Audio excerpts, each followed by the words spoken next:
This is the Algebra Calculator Set C worksheet. So actually, let's just have a look at this. This is what you should be looking at. This is the worksheet. Okay, let's look at the first question. Factorize the expression.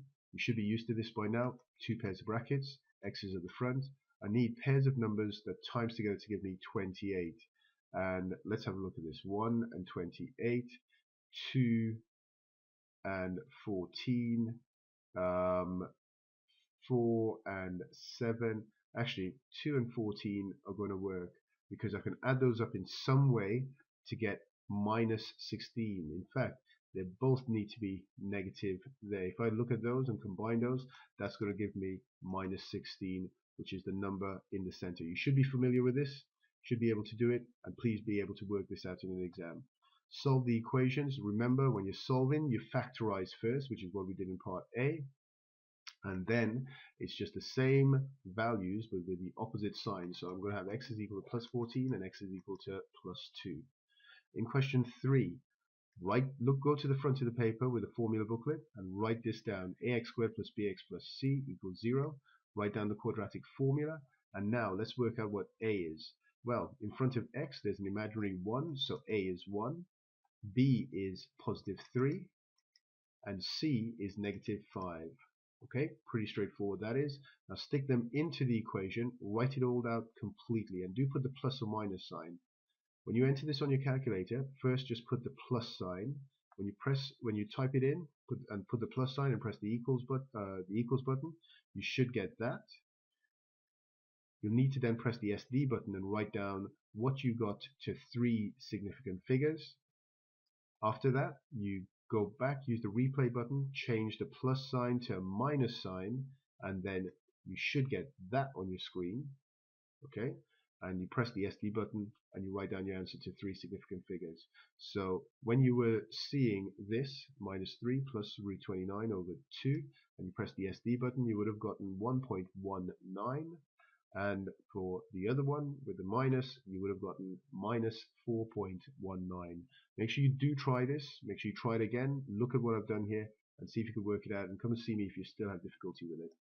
Question 4. Simplify fully. You can see the top one is a pretty easy one to factorize. Take a factor of 2 out, and inside I'm going to have x plus 2. The one below is quadratic, x and x. Two numbers of times together to give me 4.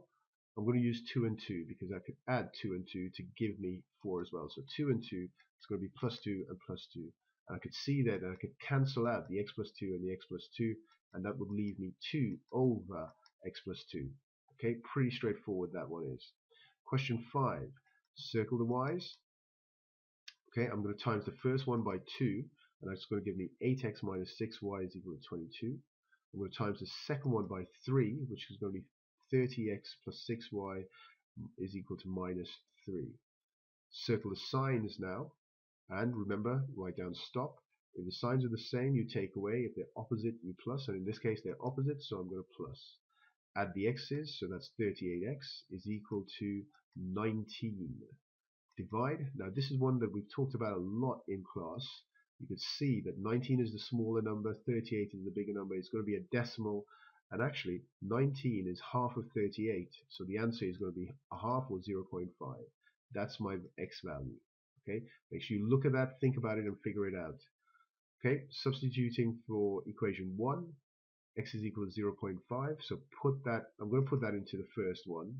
Yeah, they both have sort of negative values in there. I'm just going to use the first one. You could use the other one if you want.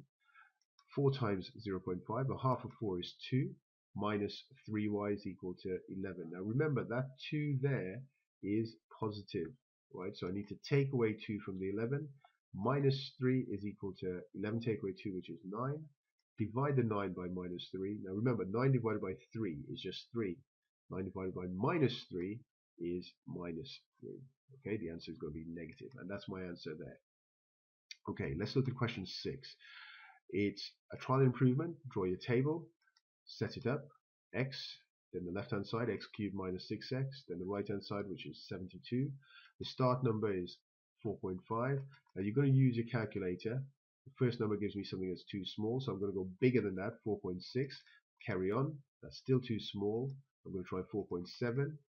That's too big now. Put your arrow in here, and I need to try, I'm going to do it without putting the zeros, 4.65. Be careful with that. Make sure you think about it. Do and always do this line that I'm going to put in red. Stick the numbers into your calculator, work out your result, and we've got something here that's too big.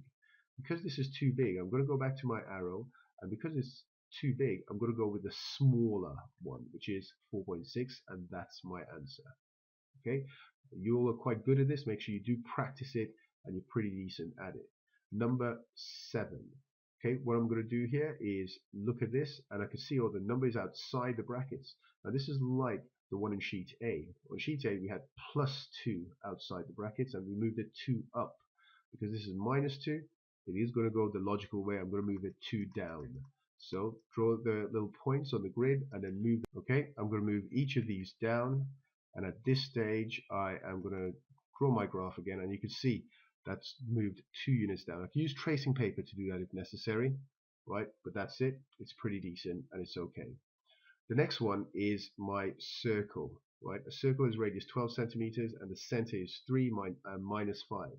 Okay, the 3 bit is going to be pretty straightforward. It's x minus 3 all squared. The next bit is going to be, I want you to think about this. Y minus, it's always minus, but I have minus 5, and we're going to do that all squared. But what's a minus and a minus together? A plus. So when I write this down, I'm going to have y plus 5 all squared is equal to 12 squared. Okay, remember the rule, but this is on your revision booklet, the one that I gave you as well. Number 9. You'll need a calculator for this. So this will definitely need a calculator. Replace the letters with those numbers. Stick it into your calculator, and you should get 172.25. Make sure you do try these. Make sure you're pretty okay at it. And make sure you can do it yourself.